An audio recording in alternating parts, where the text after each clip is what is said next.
one of these poems I've tried to record at least 3 times, and I did it here. I premiered it here.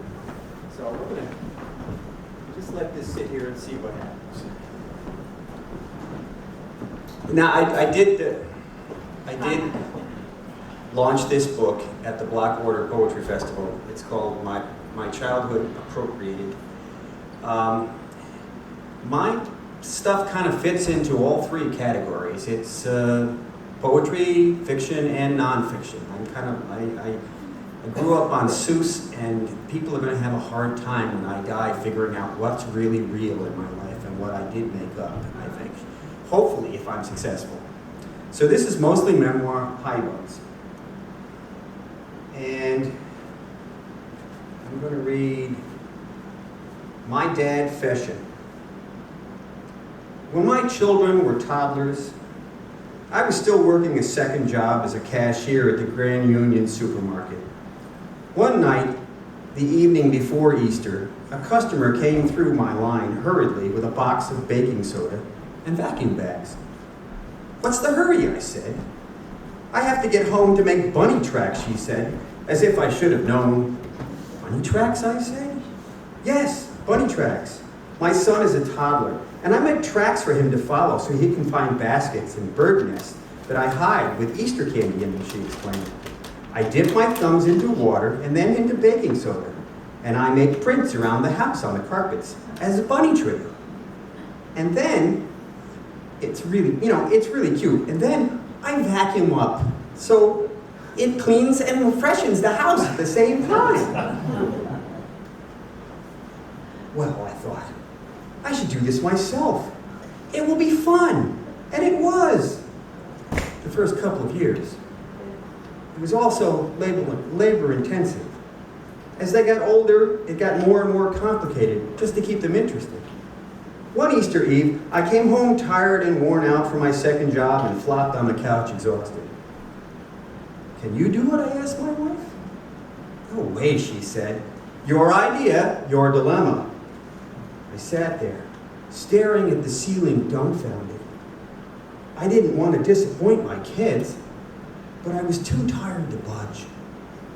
I sat there, and I just read the same line over again. Then it happened. The bells and the whistles went off. Eureka! I hid the baskets. I went to bed.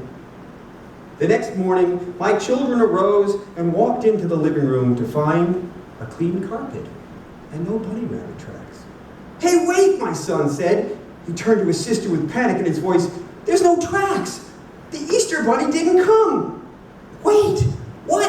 I interjected. "Are you sure? Let's look around. Hey, look, right there. He wiped his feet on the doormat. He must have heard me when I told you to do the same thing. What a great Easter bunny."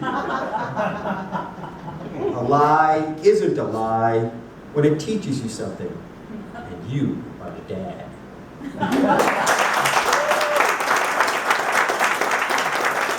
This is the poem that made Kevin McCrell cringe.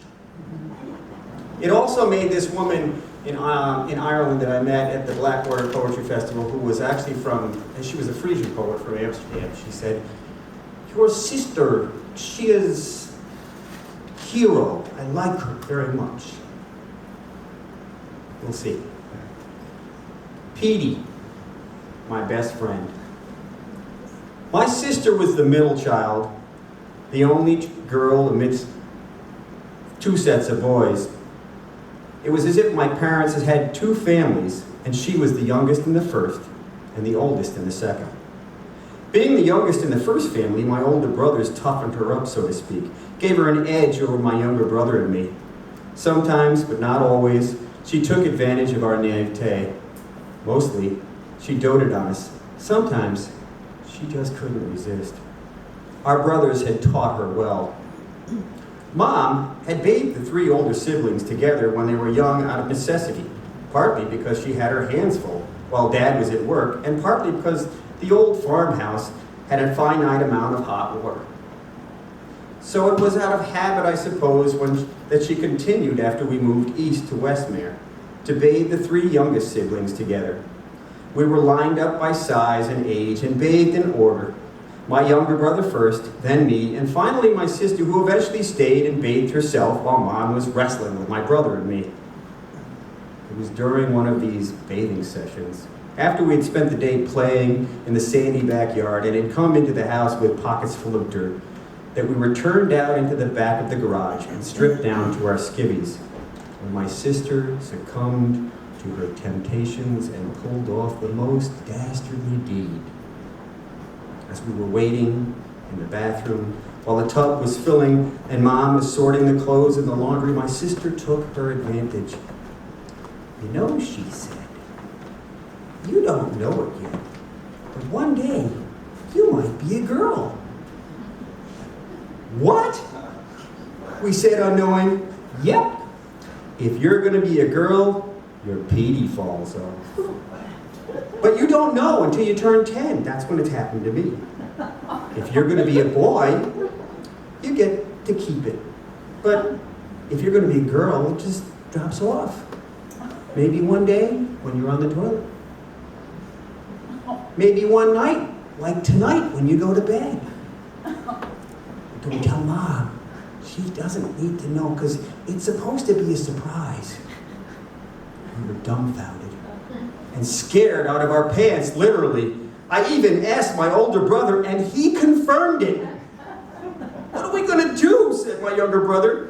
"I don't want to lose my PD. I like him." "I don't want to lose mine either," I said. "I'm older than you, and I turned 10 first." I didn't sleep a wink that night, and neither did my brother. Worse yet, my older brothers had sworn us to secrecy, pinky swear and all, so as not to ruin the surprise to Mom and Dad. It was awful and brilliant. To this day, I dream of my PD being flushed down the toilet irrevocably. Sometimes even now I flinch when I hear the clink of the toilet and the sound of the water swirling. The things we believe, young and gullible, visit us even now. Thank you.